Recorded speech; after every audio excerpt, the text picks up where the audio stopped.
Bien. Seguimos entonces con la disyunción. Ahí antes decía las expresiones como pero y sin embargo, aunque utilizadas para unir dos proposiciones tienen el mismo sentido conjuntivo, que es el y todas ellas admiten el símbolo lógico. Este es el símbolo lógico que se usa. Sí. Bien. Después tenemos la disyunción o suma lógica. Y aparece, fíjate que está re sencillo para poder fijarlo porque dice disyunción de las proposiciones P y Q es la proposición compuesta, y ahí está en forma simbólica que es esta, y entre paréntesis P o Q, ¿cómo se lee? Dice o, entre comillas, en sentido incluyente. Acá, faltaría un paréntesis acá, porque se escribe así, es P o Q, y es el o en sentido incluyente, cuya tabla de valores de verdad es la siguiente, que es esta que está acá. Y acá, fíjate, las primeras 4 filas va a ser entonces la misma para todas las demás operaciones, ¿sí? Fíjate Sí. que acá tenemos verdadero, verdadero, acá sí está bien, verdadero, falso, falso, verdadero y falso, falso. Fíjate, para la disyunción vamos a poner que es falsa, que es esta, cuando ambas son falsas, ¿sí? Y en el resto de los casos va a ser verdadero. Pero que se resalta, digamos, eso de la disyunción, que una disyunción va a ser falsa solamente cuando ambas proposiciones son falsas. Antes era una conjunción es verdadera solamente cuando ambas son verdaderas y ahora es falsa solo cuando ambas son falsas. ¿Sí? Y eso porque en el caso del i, fíjate que tiene el mismo sentido que el gramatical nuestro. Si vos decís dos oraciones afirmativas y las unís por el i, toda tu oración resulta falsa si es que una de esas es falsa.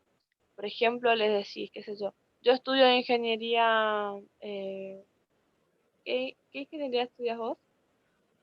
Zootecnia. Bien. Por ejemplo, yo estudio zootecnia y estoy estudiando en Corrientes. Si alguien te escucha decir eso, te va a decir, ah, no, pero vos no estás estudiando en Corrientes. Entonces ya anula toda tu oración, o sea, toma como falsa toda la oración. Sí, es porque el i, digamos, toma el mismo sentido que el i nuestro, el i coloquial, el i semántico, digamos.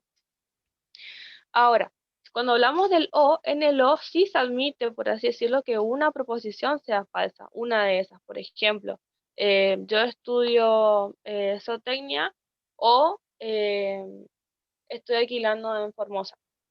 Bueno, suponete que ahora vos estés en tu pueblo en caso que sea del interior. Como una proposición es verdadera, que es la que estudia zootecnia, entonces la otra ya no importa el valor de verdad, si es verdadero o falso, porque como dijiste, lo ya se admite de que la proposición va a ser verdadera. Basta que una de ellas sea verdadera para poder aceptar la verdad de toda la oración.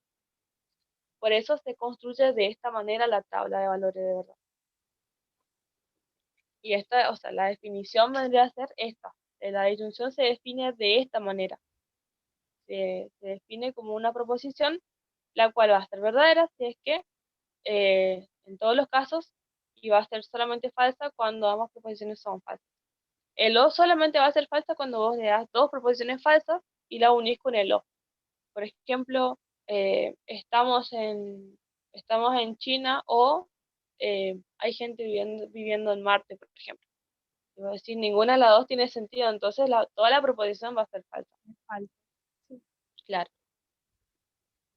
Bien. Abajo figura justamente eso, que es tipo un resumen del cuadro. Entonces con el cuadro vos ya te puedes ir guiando para ir estudiando. Fíjate, abajo dice, la disyunción o es utilizada en sentido incluyente, ya que la verdad de la disyunción se da en el caso de que al menos una de las proposiciones sean verdaderas. La disyunción solo es falsa en el caso de que las dos proposiciones componentes sean falsas. ¿Viste? O sea, todo este textito que está acá, entendiendo la tabla, ya lo puedes ir escribiendo y describiendo eso. ¿Viste? Por eso es incluyente. Ejemplos. Regalo los libros rojos o que no me sirven. Es incluyente, pues si en efecto regalo un libro que es rojo y que además no me sirve, entonces la disyunción va a ser verdadera. Va a ser verdadera, ¿por qué? Porque estoy por regalar un libro rojo. ¿Sí? Entonces, si esto es verdadero y también no me sirve va a ser verdadero, ¿sí? Pero también va a ser verdadera si, por ejemplo, yo regalo un libro rojo, pero que sí me sirve, por ejemplo. ¿Sí? O sea, si cumple con una sola condición, entonces, y la otra no, va a ser verdadera. O también podría, por ejemplo, regalar un libro que me sirve, ¿sí? Un libro que no me sirve, perdón. Si yo regalo un libro que no me sirve, pero que no sea rojo, igual va a ser verdadera, ¿sí? O sea, que basta con que una de las dos proposiciones sean verdaderas. Después acá abajo dice, 3 es un número impar, esto es verdadero. O 4 es un número primo. 4 en este caso no es primo, o sea, esto es falso. Pero esta sigue siendo una proposición verdadera, pues la primera es verdadera, ¿viste? En este caso vendría a ser verdadero y verdadero, en el ejemplo. Porque dice que regalo un libro que es rojo y que además no me sirve. O sea, verdadero o verdadero va a ser verdadero. En el caso del B, 3 es un número impar, esto es verdadero, esto vendría a ser falso y toda la proposición igual va a ser falsa porque la primera es verdadera. Por eso está la aclaración esta, ¿viste? Sí, se entiende re bien. Bien, perfecto. Si algún ejemplo por ahí no te convence, puedes reemplazarlo tranquilamente y a la profe le va a encantar que elijas otras oraciones. Porque con eso ella va a saber que vos entendiste el sentido, digamos, de la disyunción y que no lo memorizaste, por ejemplo. O sea que, por Ujú. ejemplo, acá en este caso puedes ponerle cualquier otra oraciones y poner ahí dos verdaderas y le pones que la disyunción va a ser verdadera. Por ejemplo, qué sé yo, ingeniería zootecnista se dicta en la UNAF o y le pones, no sé, la ingeniería es una ciencia que trata de tal cosa. Le puedes poner esa y le pones ahí después, esta disyunción resultaría verdadera. Y después le pones una en la que una sea verdadera y la otra sea falsa. Por ejemplo, o sea que puedes hacer todas las adaptaciones que vos quieras, ¿viste? Para tu apunte. O le agregas una más. Luego tenemos la disyunción exclusiva o diferencia simétrica, que es esta noche a las 21 horas estaré en el teatro o en el club. Esta disyunción es exclusiva o excluyente, también se suele llamar. Y la otra es la disyunción incluyente. Esta creo que le da así, se llama disyunción o suma lógica. También le puedes poner barra acá, una de disyunción incluyente. Y esta es disyunción exclusiva o diferencia simétrica y es la disyunción excluyente. Se expresa, dice, se expresa que en determinada hora, acá en este ejemplo, va a estar en uno de los lugares, o sea que va a estar o en el teatro o va a estar en el club. Ambos hechos no pueden darse simultáneamente. El significado del o es uno u otro, pero no ambos. Es en sentido excluyente. Bien, a esto se refiere con disyunción exclusiva o excluyente, porque solamente pueden darse una de las dos posibilidades. O en un momento determinado estamos en un lado o en el otro. No podemos estar en dos lugares al mismo tiempo. Se llama la operación disyunción exclusiva o diferencia simétrica o alternativa y se simboliza con el O, que tenemos acá con una rayita debajo. Es verdadera cuando el valor de verdad de una de las proposiciones que la integran es opuesta al de la otra. O también es falsa cuando las dos son verdaderas o las dos son falsas. Bien. Esto que está acá arriba se resume con la tablita que está aquí debajo. Fíjate que vamos a suponer que P, por ejemplo, es hoy voy a estar en el teatro. Hoy a las 21 estoy en el teatro. Y que Q es hoy a las 21 estaré en el club. ¿Sí? Si las dos son verdaderas, es decir, yo estoy en el teatro a las 9 y también estoy en el club, ahí va a resultar falsa la proposición. ¿Sí? Porque no puedo estar en los dos lugares al mismo tiempo. Por eso se define como falsa. Ahora, si a las 21 horas estoy en el teatro, pero no en el club, va a resultar verdadera.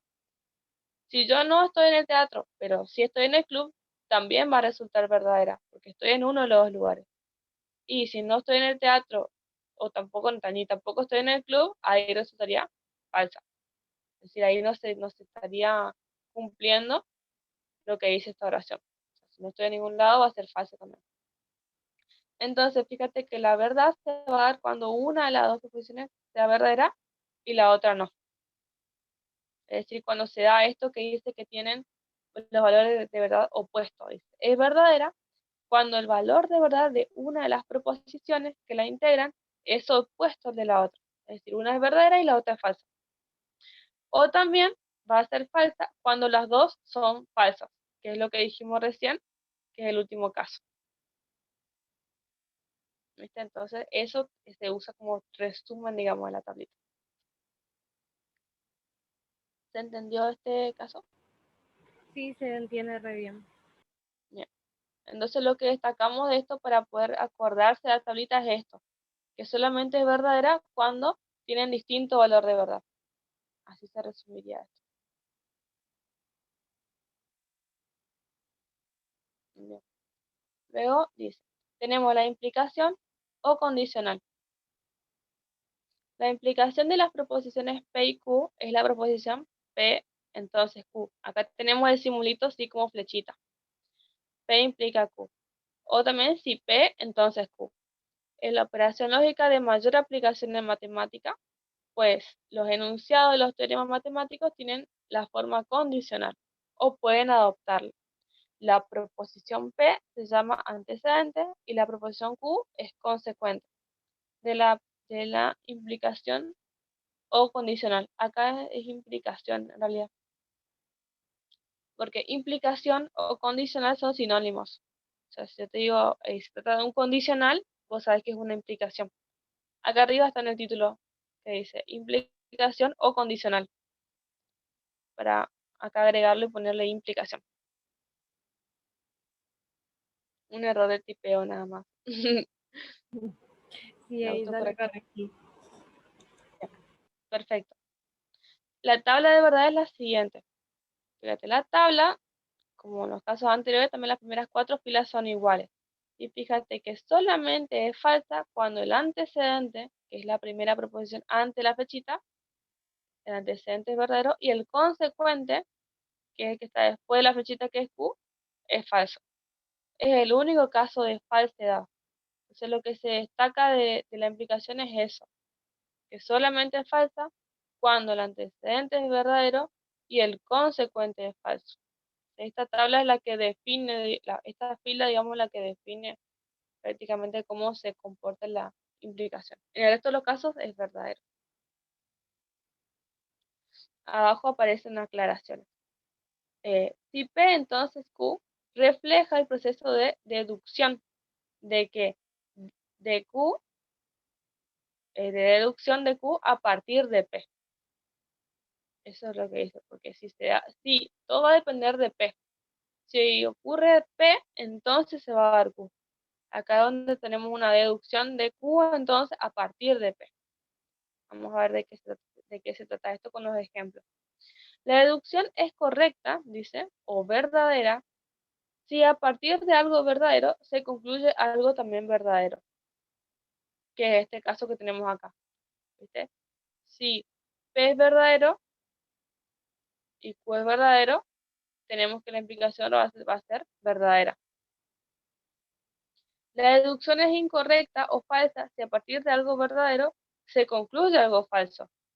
¿Qué es esto? Si P es verdadero y resultaría que Q es falso, entonces ahí va a resultar falsa la implicación. Por eso dice que va a ser incorrecta o falsa, que es esta, si a partir de algo verdadero, es decir, P verdadero, se concluye algo falso. Eso falso sería de que Q es falsa. Ahora, si ambas proposiciones son verdaderas, la implicación es verdadera. Ese será este primer caso. Luego tenemos, si P es falsa, la implicación es verdadera con independencia del valor de Q. Quiere decir que no importa qué pasa con Q, que es esto. Si Q es verdadero o falso, ya podemos decir que la implicación va a ser verdadera. Que es estas dos últimas filas lo que estamos diciendo acá. ¿Sí? Si P es falsa, si P, ahí está. Voy a borrar estos dos últimos. Acá está. El que le marqué es Q. Por eso dice que si P es falsa, pero acá mi lapicito. Ahí se me perdió mi lapicito acá. Ahí está. Bien. Si P es falsa, fíjate que en estos dos casos P es falsa, ¿sí? Si P es falsa no nos interesa ya qué pasa con Q. Ya esto va a ser verdadero. ¿Sí? Por eso dice que si P es falsa, la implicación va a ser verdadera con independencia, cosa que no nos interesa qué pasa con Q. Si es verdadero o falso, si P es falso, ya está. La implicación va a ser verdadera.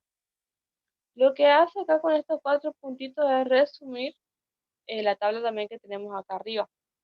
Y lo que tenemos que tener en cuenta es esto, que la implicación solamente va a ser falsa cuando el antecedente es verdadero y el consecuente es falso.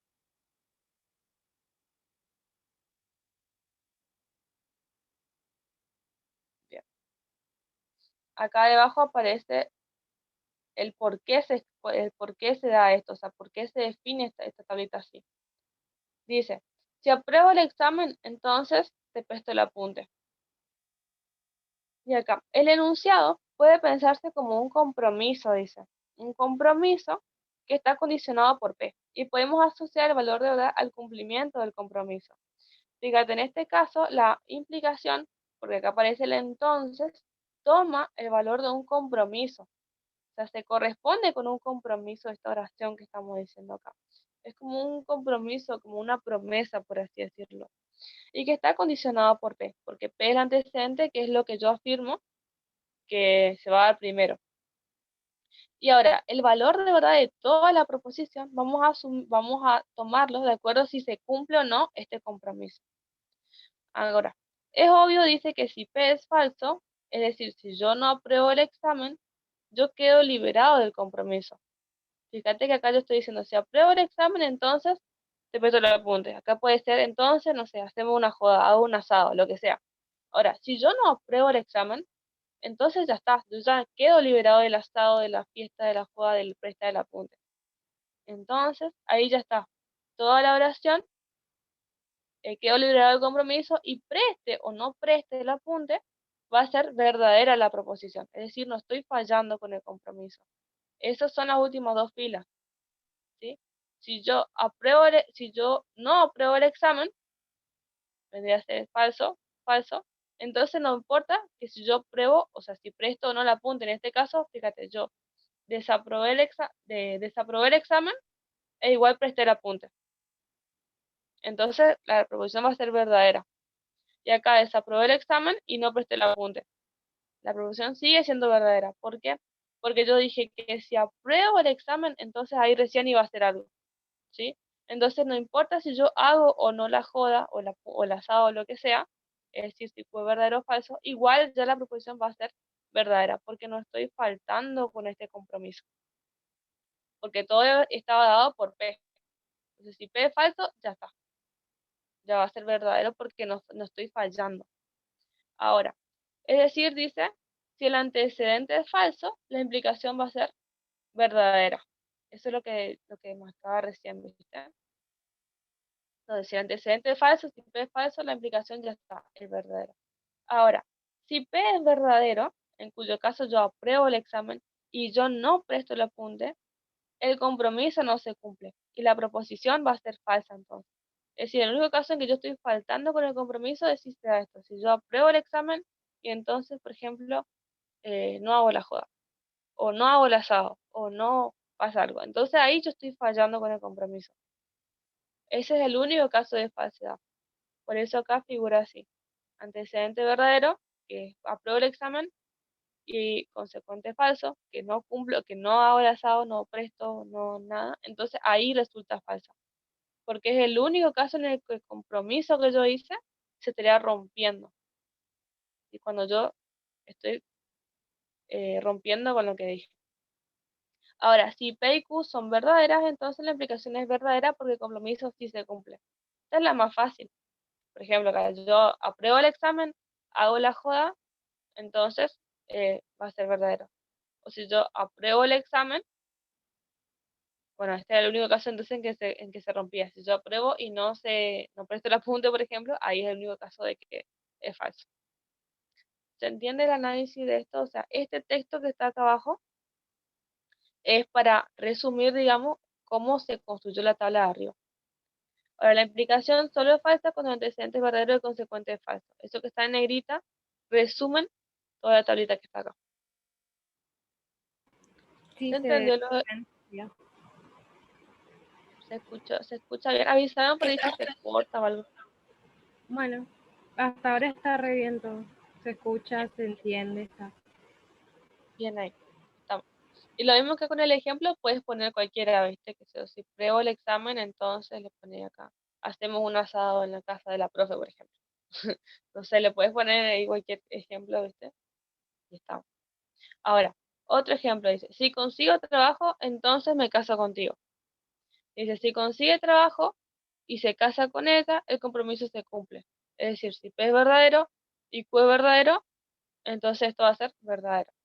Ahora, si no consigue trabajo, queda librado del compromiso. Y la proposición es verdadera si se casa o no. O sea que si P es verdadero y Q es verdadero, si P es falso, o sea, no consigue trabajo, entonces ya esto puede ser verdadero o falso, se casa o no se casa, pero igual va a ser verdadera la proposición, porque no está rompiendo el compromiso. Ahora, si consigue trabajo y no se casa con ella, ahí el compromiso no se cumple. Y la proposición va a ser falsa. Es decir, si el antecedente es verdadero, consigue trabajo y el consecuente es falso y no se casa, ahí va a ser falsa la proposición. Este es otro ejemplito parecido al anterior. Aclaración. La implicación usual en matemática es formal en sentido de que no es necesario que el consecuente se derive lógicamente del antecedente. Cuando esto ocurre, la implicación se llama implicación material y queda incluida en la primera. Quiere decir que no necesariamente hay que ver si se da una cosa o la otra, que por ejemplo podemos hablar de dos proposiciones y ver, analizar simplemente el valor de verdad de las dos. Si no es que una cosa tiene que darse antes y después ver si pasa o no pasa. Por ejemplo, podemos tener una proposición. Si decimos, por ejemplo, 2 es par, entonces, y ponemos, qué sé yo, 4 es un número primo, eh, lo que analizamos es el valor de verdad de la proposición completa, ¿sí? 2 es par es verdadero, antecedente es verdadero. Y después 4 es par, también es verdadero. Entonces la implicación va a ser verdadera, porque el antecedente es verdadero, el consecuente es verdadero, entonces la implicación va a ser verdadera. ¿Sí? Lo que dice acá es que el consecuente no necesariamente se va a derivar el antecedente, ¿sí? Porque en el práctico de lógica se trabaja así. Tenemos varias oraciones, digamos, y en la que no sería una a la otra, sino que se analiza el valor de verdad de cada una. Bien. La doble implicación o bicondicional tenemos ahora. Doble implicación de las proposiciones P y Q es la proposición, y acá tenemos forma simbólica, acá en forma coloquial, que es el P si solo si Q, cuya tabla de valores de verdad es la siguiente. Acá tenemos la tablita. Esta tabla se puede resumir de la siguiente manera. La doble implicación solamente va a ser verdadera cuando ambas proposiciones tienen el mismo valor de verdad, que es este caso y este caso que está acá. Si comparas, es exactamente contrario a la disyunción excluyente. ¿Te acuerdas? La disyunción excluyente solamente era verdadera cuando tienen distinto valor de verdad, que era esto, distinto, ahí era verdadero, verdadero. La doble implicación es al revés, ¿sí? Cuando tienen distinto valor de verdad va a ser falso, y solamente es verdadero cuando ambos tienen el mismo valor de verdad. Entonces, esto es totalmente contrario a la disyunción excluyente, que es esto. La doble implicación o bicondicional solo es verdadera si ambas proposiciones tienen el mismo valor de verdad. Acá abajo está escrito en forma de palabras.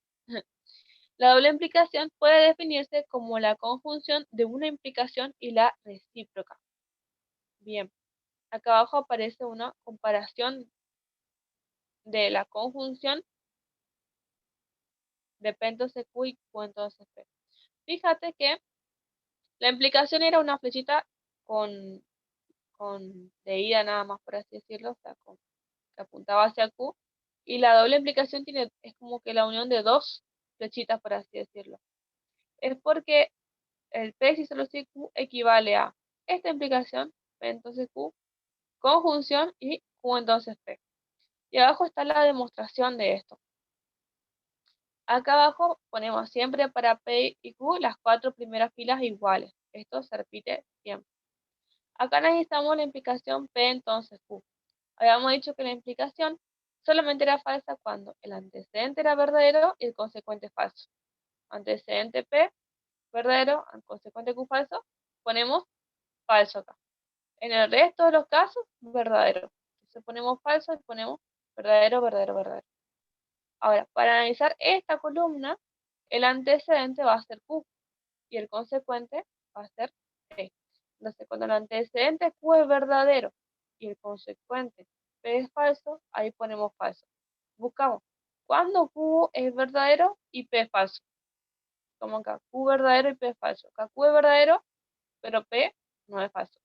Q es verdadero, Q es verdadero. Acá tenemos Q verdadero y P falso. Acá está el caso. Entonces, en este caso ponemos acá que va a ser falso. En el resto de los casos va a ser verdadero. ¿Hasta ahí se entendió cómo rellenar esta columnita? Sí, se entiende. Bien, perfecto. Ahora, con estas dos columnas que tenemos acá, esta y esta, vamos a analizarla con el conector I, que es la conjunción. ¿Qué deseamos de la conjunción? Deseamos que solamente era verdadera cuando ambas son verdaderas. Entonces, cuando tenemos dos verdaderos, ahí ponemos verdadero. Y en el resto de los casos ponemos que es falso.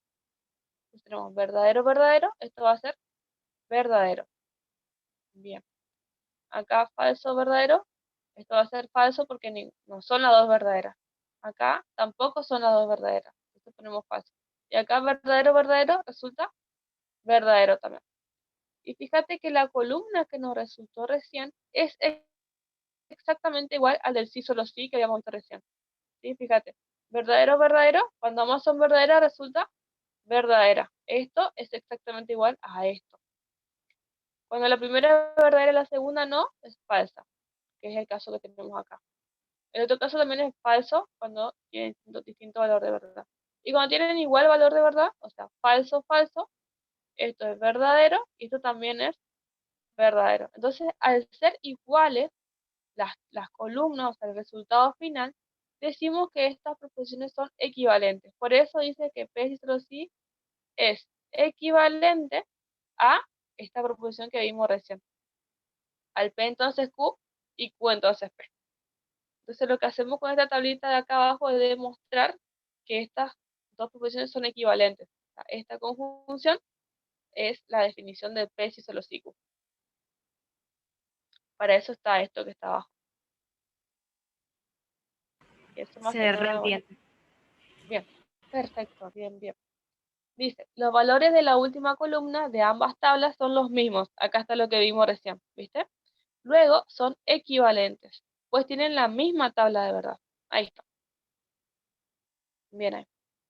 Acá abajo está un poco de lo que vimos recién, de cómo se construyen. Esto más que nada es para la práctica. Construcción de tabla de verdad. La construcción de tabla de verdad para proposiciones compuestas debe tenerse en cuenta en los siguientes aspectos. Bien, acá faltaría el para la construcción. Ah, acá está el para. Bueno, se tiene que tener en cuenta lo siguiente. 1. El número de pasos en la construcción de una tabla es igual al de las operaciones lógicas o conectivos presentes en la proposición compuesta. El número de pasos en la construcción. Dice, si n es el número de proposiciones simples que contiene la proposición compuesta en estudio, el número de filas es 2 a la n. Fíjate que en este caso n es el número o sea, cantidad de proposiciones que tenemos. Dice, considerando todos los posibles valores de verdad conjuntos de las n proposiciones simples. La tabla de valores de verdad de la negación, que es la unitaria, es 2 a la 1. Después tenemos la tabla de valores de verdad para las binarias va a ser 2 a la 2. O sea, porque tenemos dos proposiciones, que son P y Q, por ejemplo. Ahí va a ser 4 filas. Ahora, si tenemos 3, por ejemplo, P, Q y R, va a ser 2 al cubo, 8 filas. Lo que nos está diciendo acá es cómo ir construyendo las tablas de valores de verdad. Entonces, si tenemos dos proposiciones, van a ser siempre 4 filas, que es la misma disposición que vimos recién. 2 verdaderas, 2 falsas, y la otra verdadera, falsa, verdadera, falsa. Ahora, si tenemos 8 filas, quedan 8 porque para que sean todas las posibilidades, se colocan 4 verdaderos para P y 4 falsos para Q. Acá 1, 2, ahí se escribe re lento porque tengo el lapicito ahí.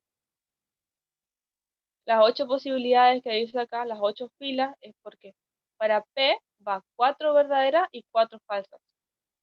Para Q va de 2 en 2. Verdadero, verdadero, falso, falso. Para que esto se hace así para tener todas las posibilidades nada más. Después acá va verdadero, verdadero, falso, falso. Este le puedes poner por ahí al costadito si es que le querés poner como para que vean de dónde salen esas 8. Matemáticamente es porque es de 2 a la n, y n es la cantidad de proposiciones. Y analíticamente es porque queremos ver dónde están, o sea, cómo se organizan todas las posibilidades. Y para R estamos alternando verdadero, falso y así. Acá va verdadero, falso, verdadero, falso. Esto es para ordenar, digamos, todas las posibilidades. Fíjate que ahí te va quedando. En el primer caso es cuando las 3 resultan verdaderas. Y después en todos los otros casos resultan que 2 son verdaderas y una es falsa. O una es falsa y la otra 2 es verdadera. O en el último de los casos, como es acá, te resultan las 3 falsas, ¿viste? O sea, todos son casos diferentes. Acá está la triple falsedad, cuando los 3 son verdaderos, acá 2 verdaderos y uno falso, acá quedan 2 falsos y uno verdadero. Este es falso acá. Ahí se quedó chiquita acá. 2 falsos y uno verdadero, o sea, están todas las posibilidades. Y ahí quedarían las 8 filas, que son las que habla acá. Después acá con el 1 decía, el número de pasos en la construcción es igual al de las operaciones lógicas presentes en la proposición compuesta. Cuando dice el número de pasos que está acá, se refiere a la cantidad de columnas que vamos a ir agregando. Porque va a depender entonces de la cantidad de operaciones. Por ejemplo, si queremos hacer una proposición en la que hay una conjunción y después tenemos una implicación, tenemos que agregar primero una columna para una conjunción y después otra para la implicación y después otra para la del resultado final. Por eso dice que para construir va a depender el número de pasos, es decir, el número de columnas que vamos agregando va a depender de la cantidad de operaciones.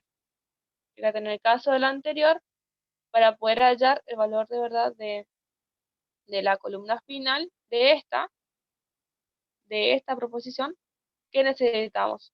No podemos determinar directamente el valor de verdad de esto. Primero tenemos que crear una columna para ver qué pasa con esta implicación, que es esta. Después creamos otra columna para ver qué sucede con esta otra implicación. Por eso creamos esta columna, agregamos un paso más, que es esta fila. Y después recién creamos otra columna para esta conjunción. ¿Sí? En este caso usamos primero la operación, la implicación, después otra vez la implicación y después la conjunción. Por eso agregamos 3 filas, 3 columnas, que es lo que dice abajo. Ahí creo que se entiende mejor lo del 1. Por eso dice, el número de pasos en la construcción va a ser igual al de las operaciones lógicas o conectivos presentes en la proposición compuesta. ¿Viste? Analizamos en la compuesta qué operaciones tenemos y vamos agregando las columnas. Y ahora, ¿cuántas filas tenemos? Y ahí vemos el valor de n, que es la cantidad de proposiciones. Si es una simple, es decir, aparece una negación nada más, la tabla de la negación va a tener 2 a la 1, que es 2 filas nada más, que es cuando P es verdadero y Q es falso.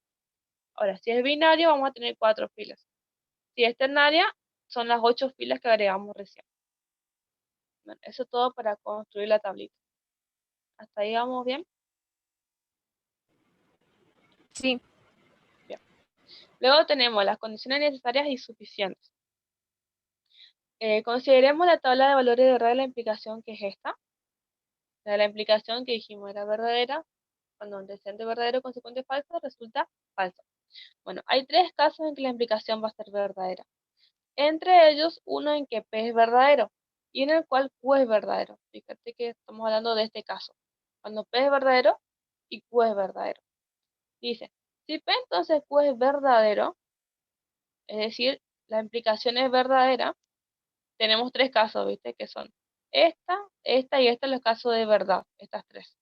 Ahora, si la implicación es verdadera y P es verdadero, que es este caso nada más, ¿viste? Entonces Q va a ser verdadero. ¿Viste? Lo que dice acá es que si sabemos que la implicación es verdadera, es decir, en este caso este o este. Si se da esto y sabemos que P es verdadero, que es esto, ya no nos interesa saber qué pasa con Q. Q puede ser, o sea, Q ya sabemos que como la implicación es verdadera, ya sabemos que Q también va a ser verdadero, ¿sí? Porque si Q es falsa, la implicación resulta falsa. ¿Sí? Sería en este caso antecedente verdadero, consecuente falso, va a ser falso. Pero como ya sabemos el valor de hora de la proposición final, o sea, sabemos que esto ya se da, esto es verdadero, sabemos que P es verdadero, ya sabemos que sí o sí, pues verdadero porque no nos queda otra posibilidad para que la implicación sea verdadera. Dice, si P es verdadero, entonces ya sabemos que Q tiene que ser verdadero sí o sí. Ahora, se tiene entonces que el antecedente P va a ser condición suficiente para el consecuente Q, ¿sí? O sea que se dice que P va a ser condición suficiente para el consecuente Q porque si sabemos que la implicación es verdadera y el antecedente también es verdadero, ya Q sí o sí va a ser verdadero. O sea, es suficiente con que se dé P para conocer el valor de hora de Q. O sea, para saber que Q va a ser verdadero. Eso es lo que dice acá arriba. Por eso P es condición suficiente, porque basta con que P sea verdadero para saber que Q también tiene que ser verdadero para que la implicación sea verdadera. Ahora, si P es falsa, nada podemos decir de Q. Fíjate que si P es falsa, no podemos saber nada porque de todas maneras igual ya la implicación va a ser verdadera. Porque si P es falsa, no, Q puede ser falso o verdadero. Dice, si P es falsa, entonces nada podemos decir de Q, puesto que puede ser verdadero o falso. Más que P sea verdadero, o sea, pero para que más que P sea verdadero, necesita que Q lo sea. Se dice que Q es condición necesaria para P. Claro, o sea que dice que si P es verdadero, pero Q no es verdadero, entonces es necesario que Q también sea verdadero para que la implicación sea verdadera, ¿sí? Porque si no va a ser falsa. Entonces se dice que va a ser necesario que Q es necesario que sea eh, verdadero, ¿sí? Por eso dice que Q es condición necesaria para P, ¿sí? O sea que P es condición suficiente para Q y Q es condición necesaria para P. O sea que Q tiene que ser, es necesario que esto se dé para que si P es verdadero, entonces la implicación resulte verdadera. Ahora, si la implicación es verdadera, diremos entonces que la condición contenida en la hipótesis o antecedentes es suficiente para que se cumpla la tesis o que lo que expresa la tesis es necesario para que se afirme el antecedente. Lo que está diciendo acá abajo es lo que se da en forma general siempre que se tiene una implicación. ¿Sí? Siempre que se tiene una implicación, lo que está antes de la fechita es el antecedente y ese antecedente va a ser condición suficiente y Q va a ser condición necesaria. ¿Sí? Siempre que la implicación obviamente sea verdadera. Un ejemplo, acá abajo es este. Si un triángulo es equilátero, entonces va a ser isósceles. Ahí vamos a analizar qué pasa con el antecedente y el consecuente. Abajo dice,